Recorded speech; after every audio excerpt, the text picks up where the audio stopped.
The Historic Preservation Commission for Wednesday, November 6th. May I have a roll call vote, please, Beth? Commissioner Barkley? Here. Commissioner Weinberger? Here. Commissioner Gonzalez is absent. Commissioner Harlow? Here. Commissioner Prisby? Here. Commissioner Elder? Here. Chairman Bonin? Here.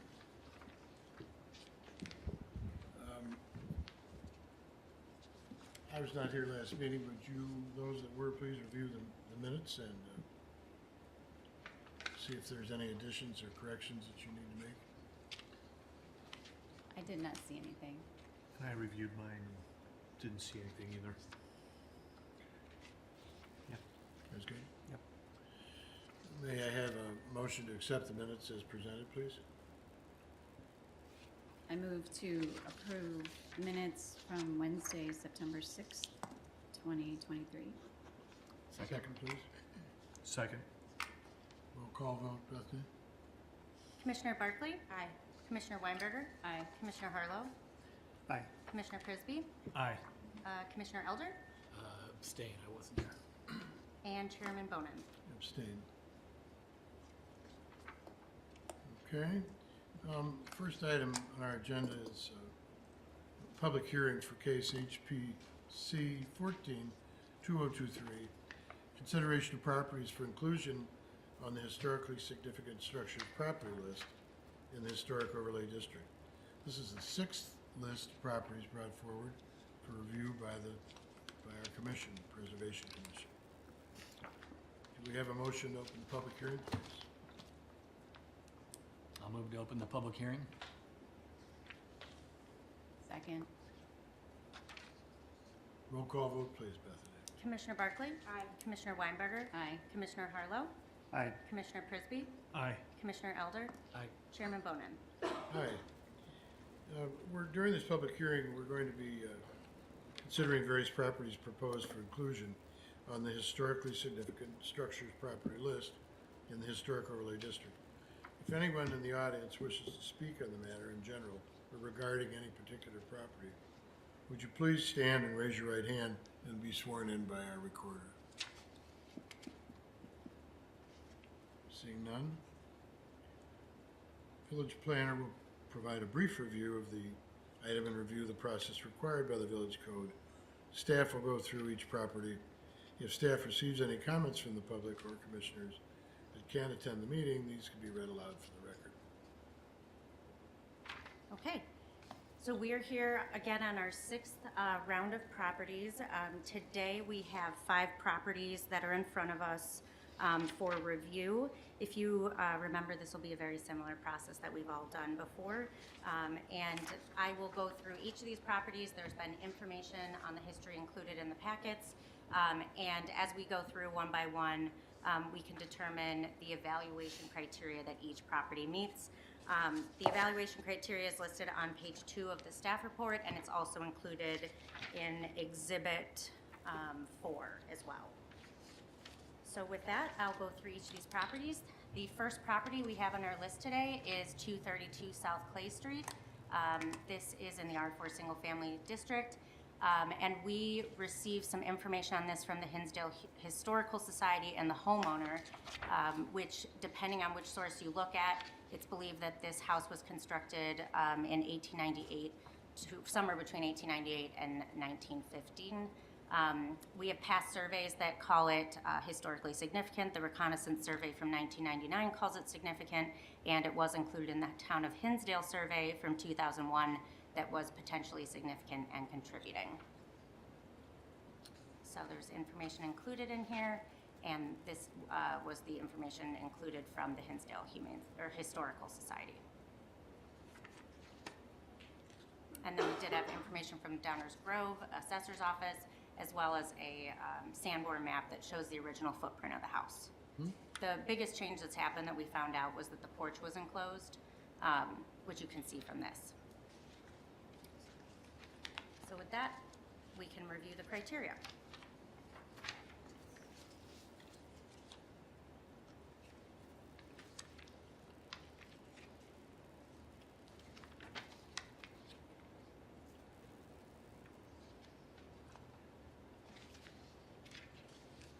So I would say criterion number 3 qualifies.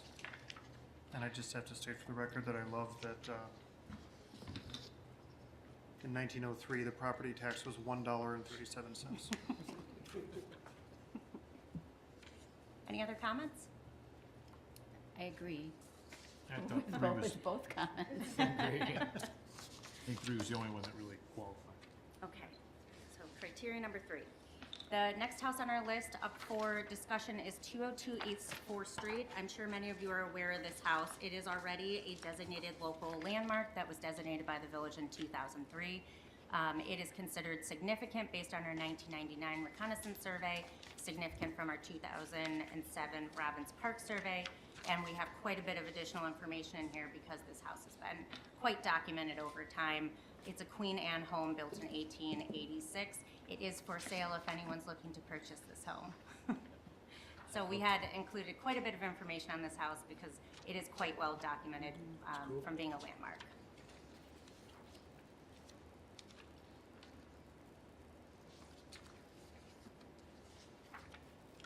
Wish they'd restore that tower roof. Yeah, exactly. Yes.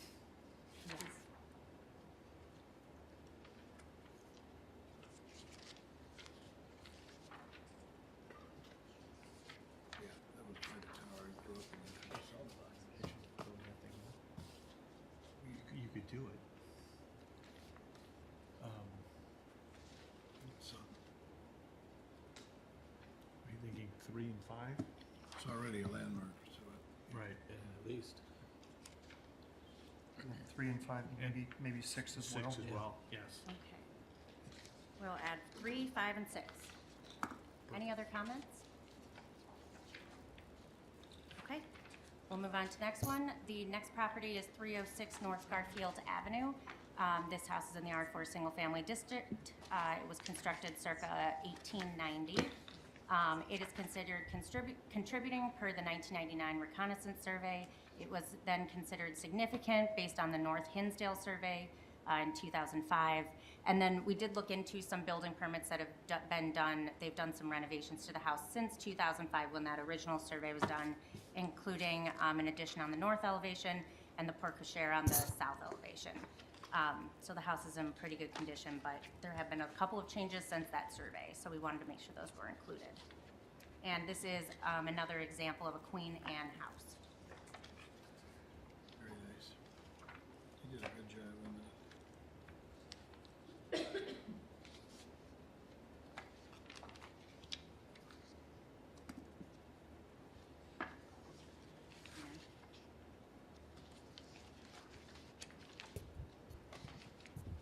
I was afraid that was coming down years ago when this whole field was there. Well, it's definitely number 3. Yeah.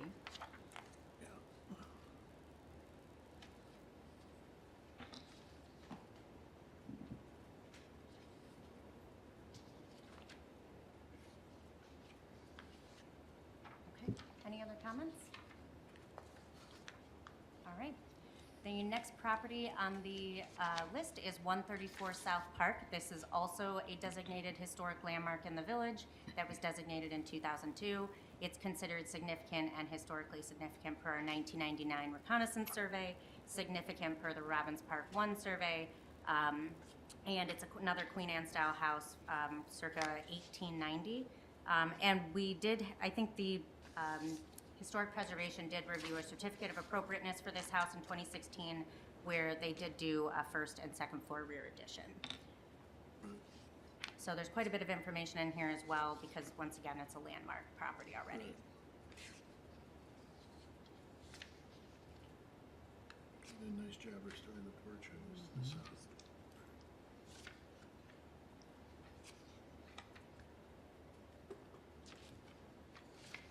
3 for sure, Yeah, definitely a 3. maybe even 6. Already landmarks. So it's- Yeah, maybe 3 and 6. I would agree with that. Okay. And then, I believe this is the last house up for consideration, is 408 South Washington. This is also in the R4 district, constructed circa 1910. It features a craftsman style. It's kind of in a unique home in town, and it was rated significant and historically significant per the 1999 reconnaissance survey and significant per the 2001 Town of Hinsdale survey. And the front facade has been relatively unaltered.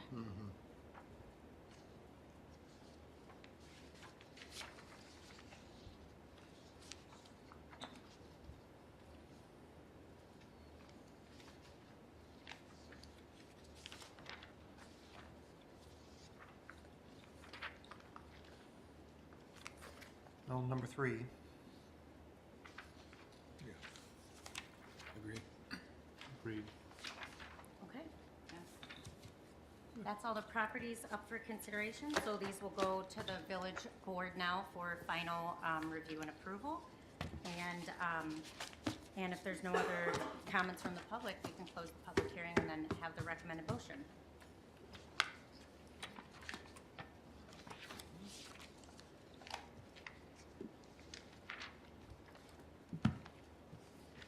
This time, unless anybody has something more to say, we'll make a motion to close the public hearing, please. I'll move to close the public hearing. Second, please. Second. Roll call vote, please. Commissioner Barkley? Aye. Commissioner Weinberger? Aye. Commissioner Harlow? aye. Commissioner Prisby? Aye. Commissioner Elder? Aye. Chairman Bonin? Aye. Okay, move along now to sign permits. I need the recommended motion before we move on for the recommendation. So page Oh, 2, okay. to recommend this officially to the board. To the board. Mm-hmm. And I don't think there were any conflicts of interest in this case, so it's page 2, that recommended motion. I move to recommend to the village board approval of the following properties for inclusion on the historically significant structures property list in the historic overlay district under case HPC-14-2023. And the properties are 232 South Clay Street, 202 East 4th Street, 306 North Garfield, 134 South Park, and 408 South Washington Street. Second. Okay. Roll call vote, please. Commissioner Barkley? Aye. Commissioner Weinberger? Aye. Commissioner Harlow? Aye. Commissioner Prisby? Aye. Commissioner Elder? Aye. Chairman Bonin? Aye. Okay, now we'll move on to sign permit reviews. We have 3 tonight. The first is case A-30-2023 for 33 East First Street, Frederick Lynn, installation of one wall sign. Is there anybody here speaking in behalf of this? Would you please come up to the podium and introduce yourself for us? Thank you. Hi, my name is Cameron Anderson. I'm here representing Right Way Signs from Chicago on behalf of Frederick Lynn. So our proposal is to produce and install a sandblasted HDU sign for the front and side fascia of the building. And then on the front, there will be 1/4 inch thick aluminum letters. This is non-illuminated. There's goose lamps that are going to be replaced that are going to downlight the sign, but there's no internal illumination of the letters or anything like that. The sandblasted part of it will be painted black. The front piece will be produced in 2 pieces so that you have one, because it's oversized. So in order to get the continuous look, we have to do it in 2 pieces, but it'll look as one continuous piece once it's installed. So.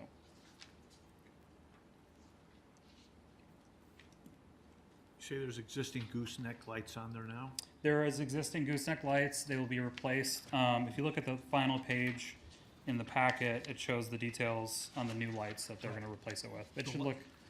The lights that are there now, are they considered antiques? I don't know that. I don't believe so. But I don't have that information. Is there a reason why you guys went with white? White letters. White for the downlights? The downlights are black. Because on all the images, you have them as white. That's the existing. Those are the existing. Yeah. So the sign is mocked up on the existing building. We don't have the lights mocked up on there. Okay. But yeah, they 'Cause will they be. look very similar to what you're selecting. Yes, I think the intent is to replace them because I think the paint is faded on there, and so they want to put black, new black lights. So that was one of my questions. was- Yes. Seemed odd that they would be in white. Yeah, they're going to be black.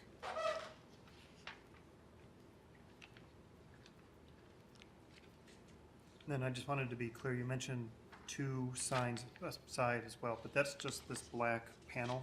On Is the that- side, yeah. So the side will not have any lettering on it. It's just to kind of give it an architectural feature, as if so it matches the front. Because the side otherwise would be exposed metal. Like, Yes, it- yeah. Yeah, okay.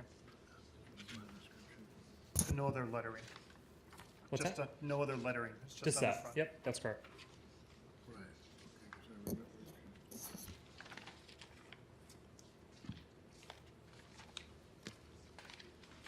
And the lettering in the windows has to come out. Correct. And so this is for a second floor business? Yes, the tenant will be on the second floor. And just to clarify, there is a separate entrance for this tenant around the corner, so they do have their own ground floor entrance. You just can't see, it's not facing straight on, it's to the right.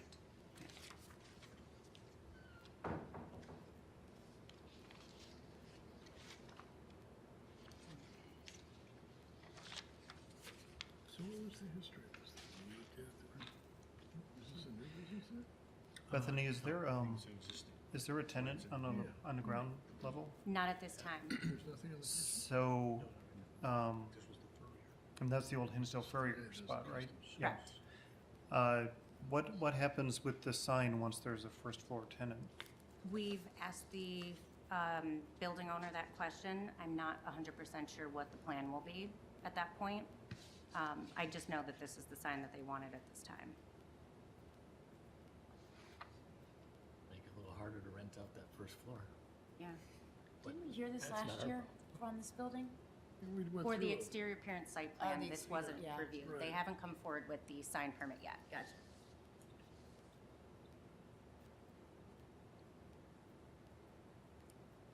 So Frederick Lynn is on the second floor. Correct. The entrance is on the alley. The entrance is, I don't know why our computer went off. If you look at, It's over here. Yeah, right.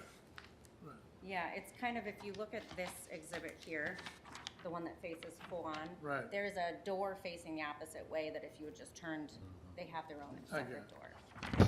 So there will be ideally, or potentially there'll be a business that'll locate on the first floor? Correct. And if they want signage, It'll have to come back for review, and we don't know that plan yet. but the signage that we're looking at tonight meets the criteria for the second floor, Correct. still allowing for some kind of signage on the first? It allows for the second floor. So what our code says is it's the tenant, the width of the tenant frontage, or 25 square feet for each tenant that has a ground floor separate entrance. Right. So in this case, this building theoretically could have two 25 square feet signs. How they want to accommodate that second sign, we don't know right now. But that'll have to come back to review later.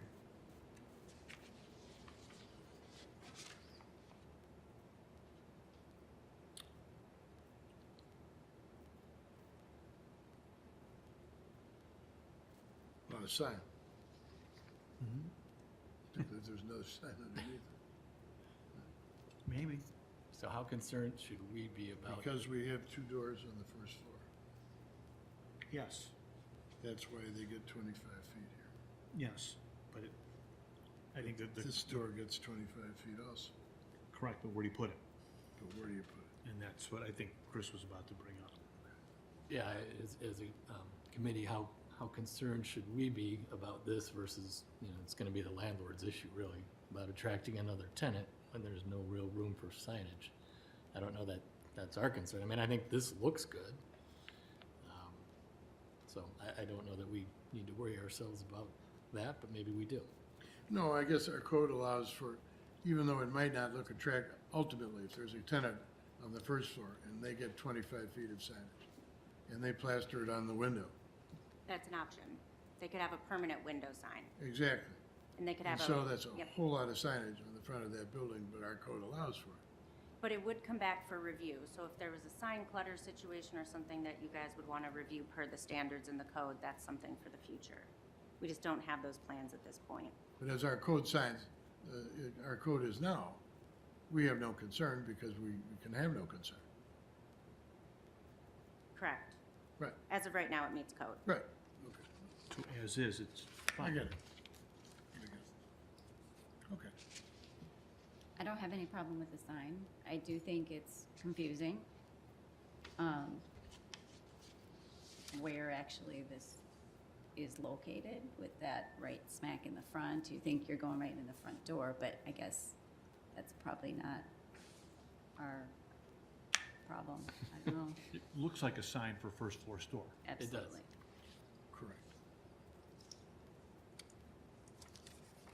But if it's, Okay. if it's the only thing in there now, Well, I mean, there's nothing you can do to scale it back. He's meeting code, sign, right, to have a vote. Somebody make a motion? I move to approve case A-30-2023 sign permit for 33 East First Street, Frederick Lynn, installation of one wall sign. Second. Second. Any discussion? Roll call vote, please, Bethany? Commissioner Barclay? Aye. Commissioner Weinberger? Aye. Commissioner Harlow? Aye. Commissioner Prisby? aye. Commissioner Elder? Aye. Chairman Bonin? Aye. Thank you, Cameron. Thank you. Appreciate it. Next one, case A 33-2023 for 114 South Washington Street, K Miso, installation of one wall sign. Hello, my name is Colin. I'm one of the owners of K-Miso. We're looking to put together a 11.5 square foot backlit, a reverse halo letter sign with our logo on the front of the building.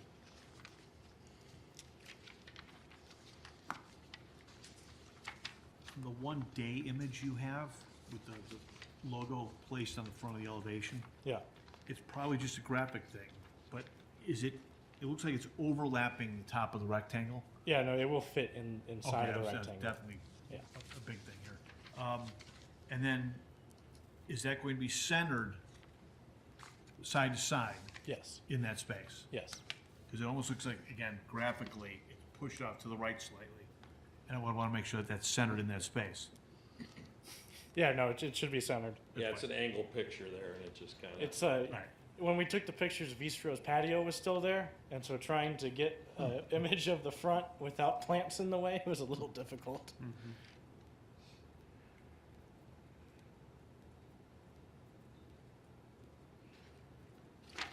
I did not have a problem with this. Yeah, I'm I fine don't with either. it. Yep. That's good. We have a motion, please. I'll move to approve case A-33-2023, sign permit review 114 South Washington Street, K-Miso, installation of one wall sign. Second. Roll call vote, please, Bethany. Commissioner Barclay? Aye. Commissioner Weinberger? Aye. Commissioner Harlow? Aye. Commissioner Prisby? Aye. Commissioner Elder? Aye. Chairman Bonin? Aye, thank you very much, guys. Thanks. Thank you. Appreciate it. Next case, A 38-2023 for 32 East First Street, Rush University Medical Center, one wall sign on the second story.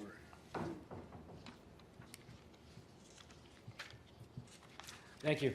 My name's Jim Griffin. I'm with the law firm of Shane Banks here on behalf of Rush Hinsdale. This is a request for a wall sign. Rush is currently undertaking construction in this building for second floor offices, medical offices. There is no direct exclusive entrance from the first floor to this second floor, which necessitates us being here tonight. They are the main tenant in the second floor. They've got over 80% of the office space, 8,200 square feet on the second floor. Building permits have already been issued for the interior construction for this, and this is, of course, for the sign. This proposed sign does meet the square footage requirements, it meets the illumination requirements, and it meets the three-color maximum requirement. I've got the Rush team here along with the project architect, and we'd be happy to answer any questions you might have. Thank you, Jim.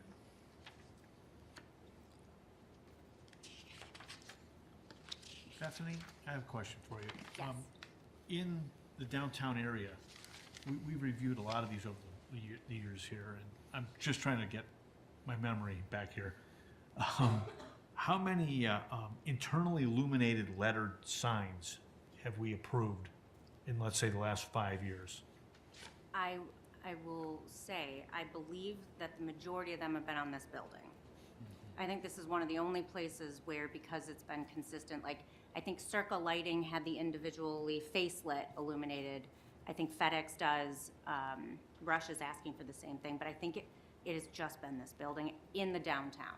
There may have been a couple elsewhere, but they're not in the downtown. So the FedEx logo is individual letters that are internally lit Yes, they're on a raceway. on this building already. Yep, almost Okay. every, there might be a photo here in the packet. Yeah, I didn't see the end of the No, building. there's not a street. Okay, yeah, the FedEx one, and Verizon. Verizon is the other one, and I know Visual Comfort and Co., which was Circle Lighting, also has the face-lit channel letters on a raceway. And in the downtown, I believe, of recent years, this is the only building where that's been allowed. And this meets the criteria for the illumination? Yes, and they put some information, I believe, in the packet for that. The only strange thing about this, especially in relation to that last permit we were looking at, is this is a shared entrance. So the Plan Commission will specifically have to make a modification that's allowed by our code to allow them to have this sign on that shared Right. entrance. Let me add, we do have some examples of the signage on the building, and this was designed to be consistent with the other signs that are already on this building. I just know when we're looking at the rest of the downtown, we're not really big, or at least I'm not really big on the internally lit letters individually. And that's why I just want to get my bearings on the rest of the building, Sure. other locations where this has appeared. And knowing that it's already on this building, I personally don't have a problem with it. Yeah, I just walked by it and wasn't aware that we had so many lit signs on that building either, but they're there. So I don't have a problem. The lettering is going within that rectangle, that the relieved rectangle that is made for a sign. That is That what? It looks like there's an outline. The lettering is the sign is going to be centered Yes. within that. Yes, it'll be centered Okay. within that, correct. And it won't be on the parking lot side. This is the street side. Correct. Correct.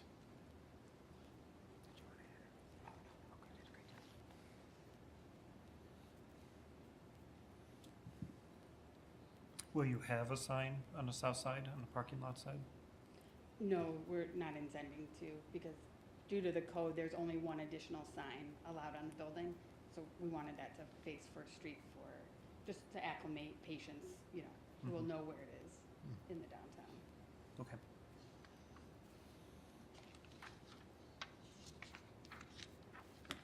Any further discussion? So we'll recommend this or not, Bethany, but it has to go to plan because of the entrance Yep. situation with the duplicate? This will go to Plan Commission on Wednesday. Okay. May I have a motion to approve this, please?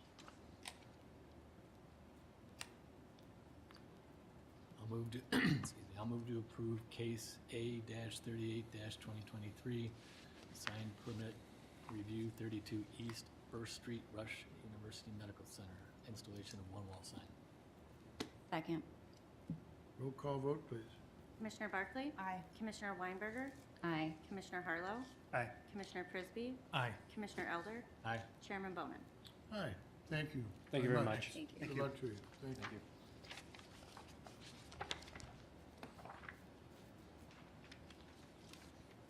Is there any public comment at this time? Anybody would like to come up to the podium and talk to us about something? No? Okay. Move on to new business. Preservation incentive applications for historically significant structured property, alternate zoning regulations and accessory structures. We're talking about accessory structures. Rob, are you prepared to talk to us about that a little bit? I'm prepared to listen to the conversation and offer comment where you feel it might be appropriate. I guess think The our only cons- thing I would open with is the goal of this program at a high level, going way back to COVID, was find a way to move the needle and save some homes. Right, And I think we've done a pretty good job so far with that. I agree. And while, and Jim and I have talked about this at length with Tim Ryan, while I don't think anybody anticipated these alternative bulk zoning regulations being used for improvements to accessory structures, the reality is we've got people putting 6 figures plus into properties that, at least at a high level, in my mind, make them less apt to get demolished. And if at the end of the day, putting $250,000 into a new pool house saves the house, then isn't that preservation? And that's the basis of the discussion. Therein lies the discussion. Because as a counterpoint, and this is just a suggested remark, adding a 4th and 5th garage to a property might also be a fair amount of money spent. It might tailor the needs of a specific owner. But as far as being a necessity, I would question it and whether it has value going forward, and if it saves the house, who knows? And I think that's where the rub comes in, is that we've opened up Pandora's box and we're not afraid of what's there, but it absolutely becomes a mechanism by which people can add things that might not have any particular bearing on saving the house. So at what point do we cry foul or abuse and of course the easy answer is case by case basis. However, if it gets to be arbitrary, and we've got problems. Last time I talked to Tim, there were several that were coming up that were simply accessory structures.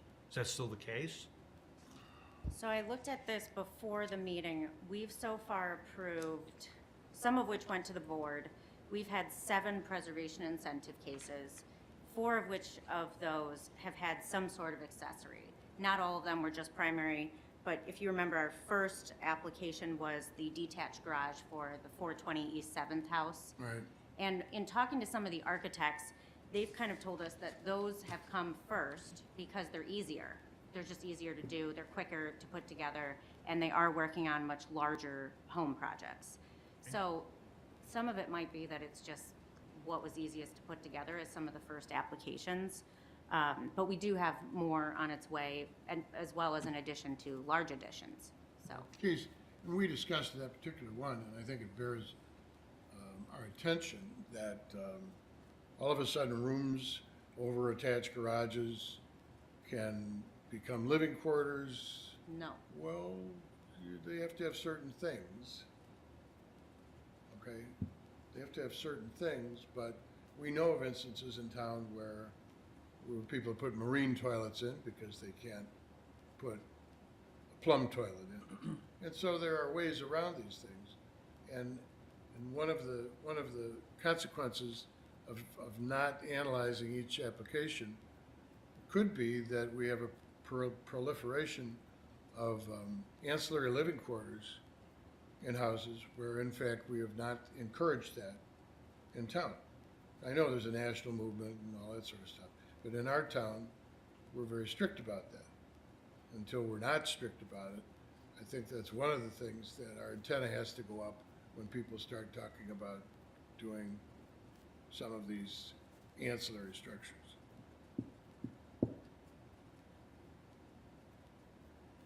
I would concur. Thank you.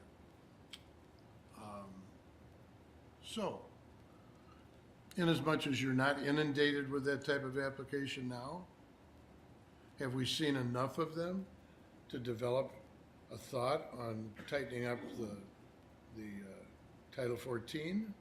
Or are we content to take it case by case until we see if it is a problem? And then if it is a problem, we'll have enough experience with the subject that we could make a more intelligent decision on whether or not to amend the language? I mean, based on what we're hearing from at least, Mike Abraham, who's had a few of these now. Yeah.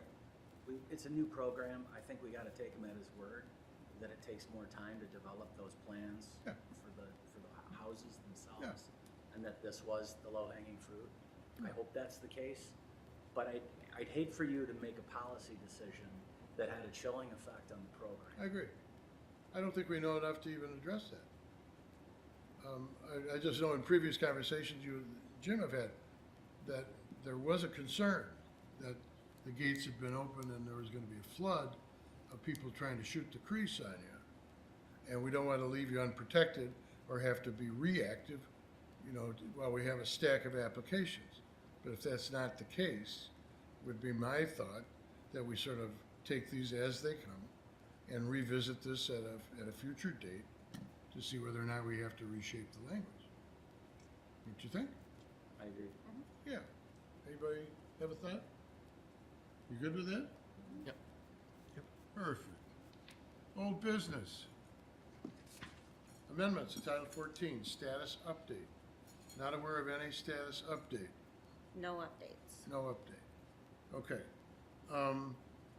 Certainly, going into the new year, this is something that we want to address. I don't know if we're going to have a December meeting, whether or not, it probably depends on the workload. But let's make this a topic of conversation as commissioners. Let's go back and review, if you need to, the basis for the conversation, which essentially was, in this whole program of carrots,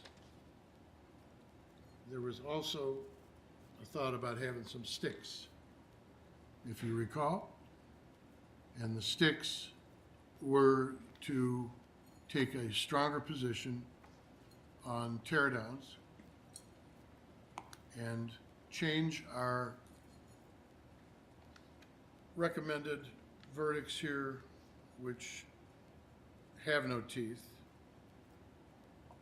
to a program whereby our recommendation is made to the Board of Trustees on tear downs, and the Board of Trustees takes the final vote on whether or not to approve the tear down. We've reviewed this with various members of the Board of Trustees singularly from time to time, and the consensus is they're comfortable with that. They think that's the kind of a decision that needs to be made by an elected official and not by an appointed commissioner. And they're willing to take that on. So that is the guts and feathers of some of the amendments that we discussed ad nauseum for a year and 3/4 with our consultant, Mr. D'Onofrio. And if anybody needs to go back and revisit our notes, or you weren't involved in those discussions with D'Onofrio and would like to read, we do have a paper generated, a white paper on our findings and recommendations. Perhaps Bethany would be good enough to resurrect that and put that in your mail or your next packet or whatever, so that when we do gather in January, and I suggest our meeting in January probably will be held, but won't be the 1st or the 3rd or whatever the hell the date was. it'll be farther into the month. Yep, we're looking at rescheduling Yeah, that meeting. right. I think a January meeting is fine. It's a good time to kick off the new year. And then we can talk about this subject and maybe I'll be a little bit versed in it so we can reintroduce it. Because the board is anticipating us progressing through this and passing it on to them for their review and either approval or disapproval. Okay? But I'd like to see the momentum continue in that regard. Okay? I think one of the things that came out of that when we did this the first go-round is we weren't even really talking about incentives at that point. Right. It was all sticks. Mm-hmm. The incentives came back later. And I think some of the incentives are now in place. Yep. That we don't have to be so harsh with the sticks.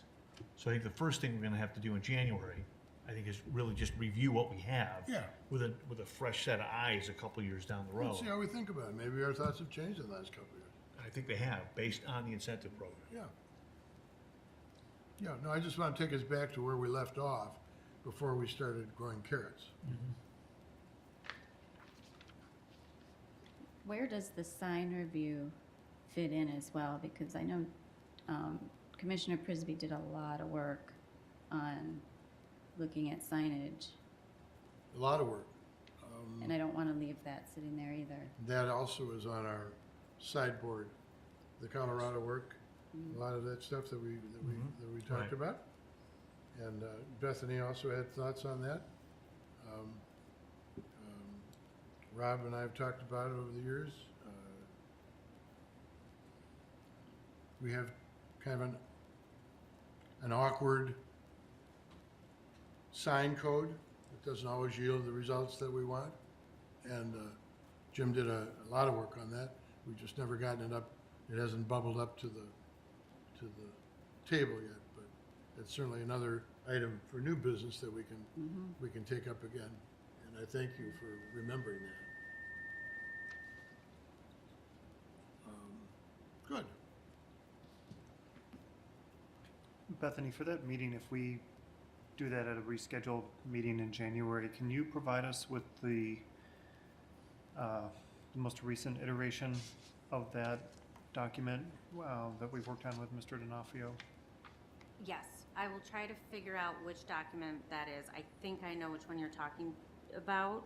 There's a summary that was put together at some point as well, but there was a lot of documents. So I'll try to send out what I find, and you guys let me know, make sure I've got the right one. But I'll try to put together what we have from the past. Yeah, we had several iterations. Yep. And offhand, I'm not sure that we could necessarily say, oh, it's the one from X month and X year was Right. at this point, because we've been away from it for a while. Okay, thank you. Yes. Robbins Park Historic District Gateway signs. Okay. Bethany? I apologize, I don't know why the computer isn't working, but if you do go to your packets, since the last meeting, I know we have a few more commissioners here since the last one. We kind of discussed some of the different signs. It seemed like that last sign option was the favored sign. So Parvin Klaus went back and put together some iterations on this. If you remember, they had incorrectly put historical district and we had them change the text to historic district. So option A and option B are very similar to the one from last time. The only difference is the reordering of where that logo is. So the logo for Hinsdale is in the middle in one and it's at the bottom of one. And then someone had a great idea, I apologize, I forget who it was, who said, is there a way maybe we could notch out the top to match the street toppers design? So option C now is that design that matches that. And I think they did have to make the panel slightly larger. If you do see, they added 4 inches in height, but it's insignificant. Yes. Yeah, That's what I want. nice. So, refresh me, please. Where do we stand on our budget funding these signs now? Are we waiting for next year? So we essentially want to get this project done of you guys making sure that you like the design this year. We've paid for basically, and we've had budgeted the amount of money for the sign contractor to finish, and we want that done for this budget cycle. We've included money for this for next year in the economic development funds. So these will be hopefully fabricated and built next year, and that will go through the village board process in the next month. So if we were to give you a vote now on which one we like, that would be, That would be ideal, Good so we idea. can move it forward. thoughts? Yes? Okay. I have one, that, yeah, for option C, and Jim reminded me of this. We were gonna have the post be fluted so that it was, reminiscent of our downtown light fixtures. Not smooth. I'll have them look into that, something that matches the downtown light poles a little bit better. I remember that was part of a discussion we had the last time with a limited group. And I'm pretty sure Bill brought it up, that he liked the idea of having the posts match with the fluting. Well, it looks a little more vintage, Right. Right. having some, It also ties to that base a yeah, little better. yeah. Yeah, definitely. You wouldn't want a smooth black pipe.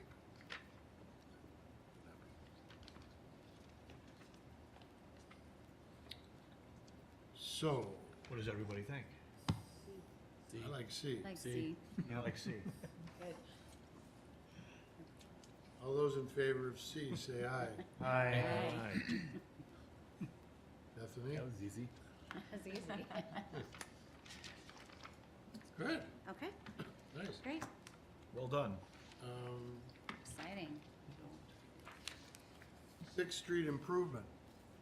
Anything new on the No updates. popular wisdom? No updates. No updates. No. Bill? I don't have anything official. I have been told that this was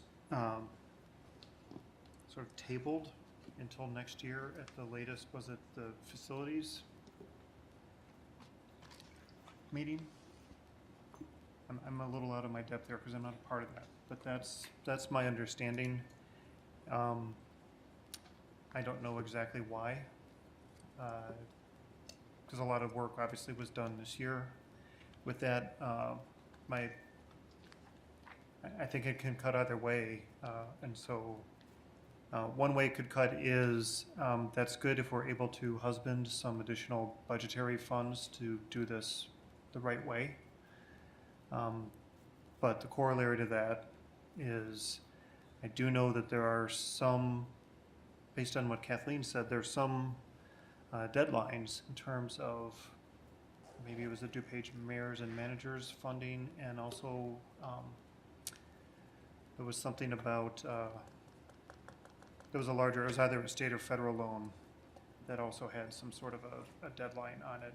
You know, the funds had to be expended at a certain point. And then the last thing I would say about deadlines is at some point, before too long, we're gonna run up against the deadline that the village agreed to eons ago with Flag Creek and the storm sewer separation. I don't know when that is, and I would hope that if we do bump up against that, that the village could go to them and say, you know, we've redone more than 90% at this point, like, you know, cut us some slack, we're almost there.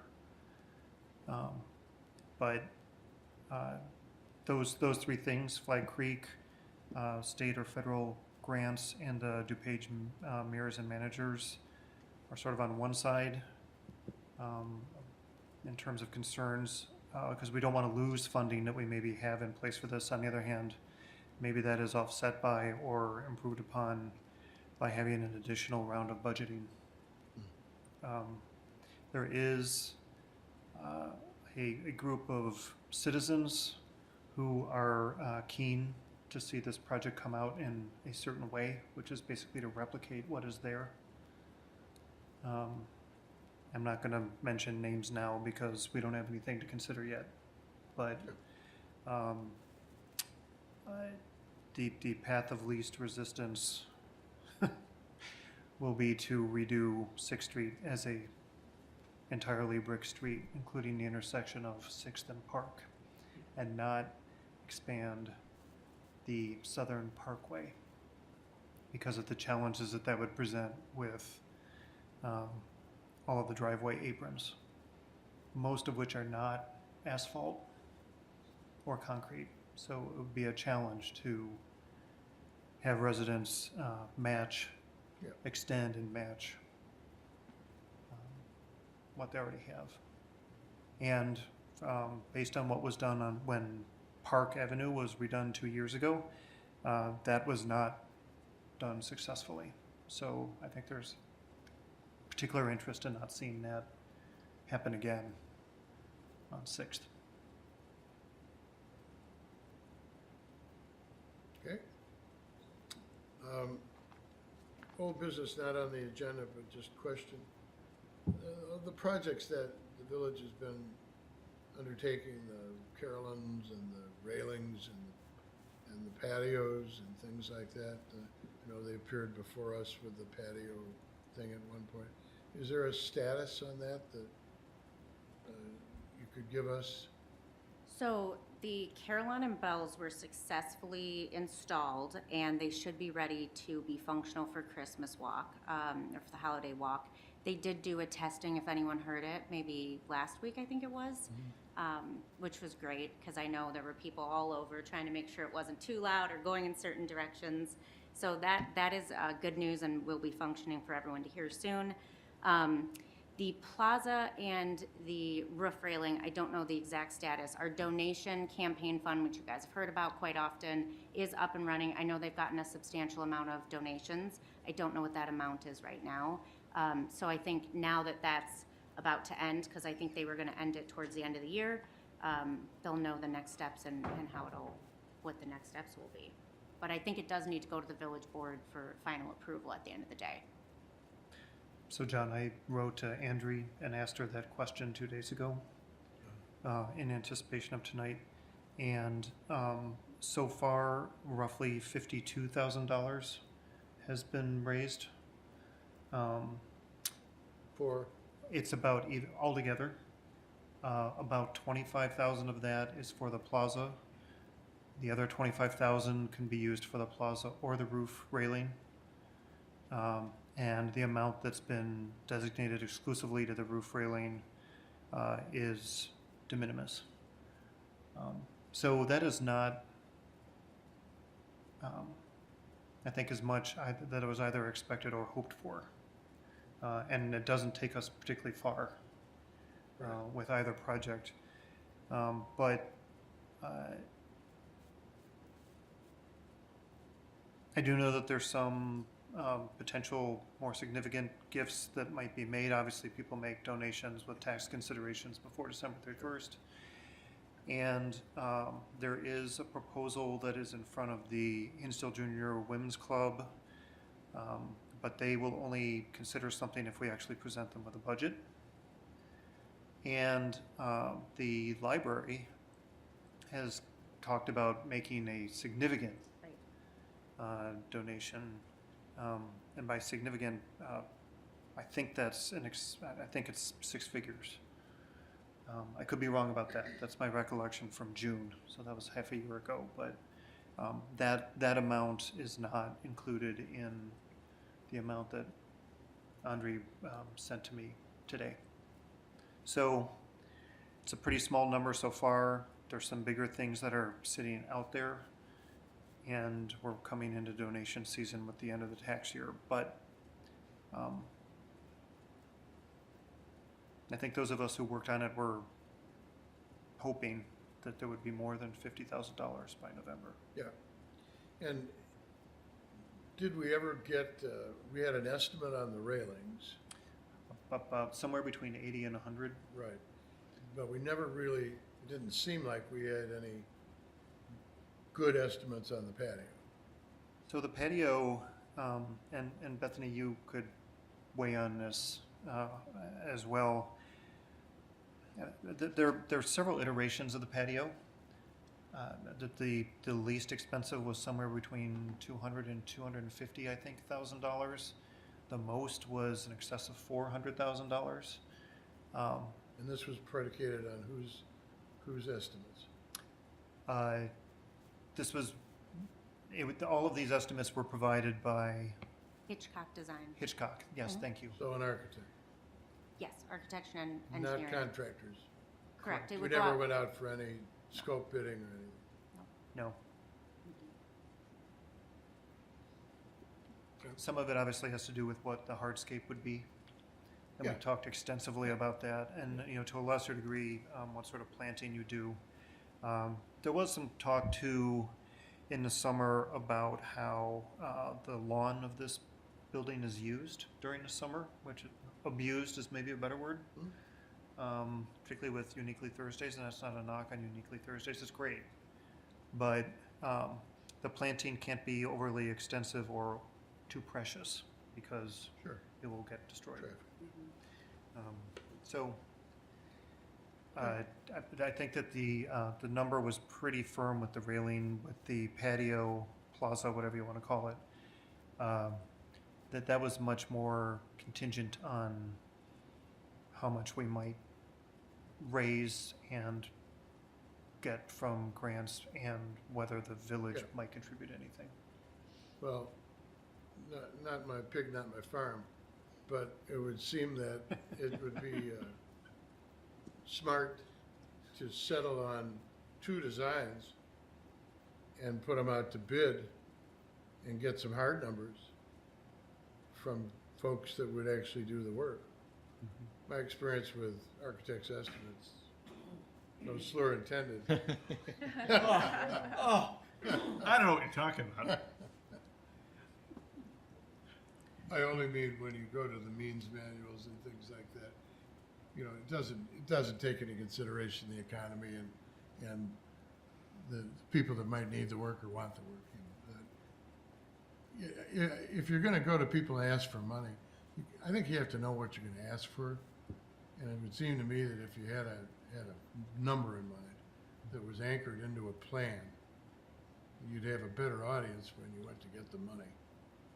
Nobody likes to put money into a hole. Yeah. And people don't like to commit money into a black hole because they don't know if their money's going to be used for the project or not. And if they know the numbers, sometimes it'll influence them in how much they put in a grant. So I don't know what the status is, or where. Again, not our purview, but it would seem that would be a prudent way to approach this at this point.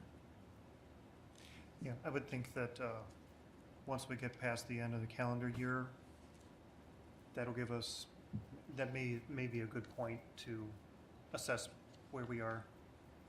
And Yeah. and then maybe try to, unlike the railing, which is concrete, that's the wrong term, but you know what I mean.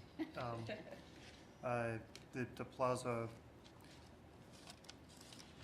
the iteration that's shown on the materials that were included in the campaign materials, including the buck slip that everyone should have gotten in the water bill this month. That was sort of the mid-range proposal, not the most or the least expensive. Good. Any other business things you'd like to talk about? All good? Good. Can I have a motion for adjournment, please? Move to adjourn? Second, please. Second. Roll call vote, please. Commissioner Barkley? Aye. Commissioner Weinberger? Aye. Commissioner Harlow? Aye. Commissioner Prisby? Aye. Commissioner Elder? Aye. Chairman Bonin? Aye. Meeting is adjourned. Thank you.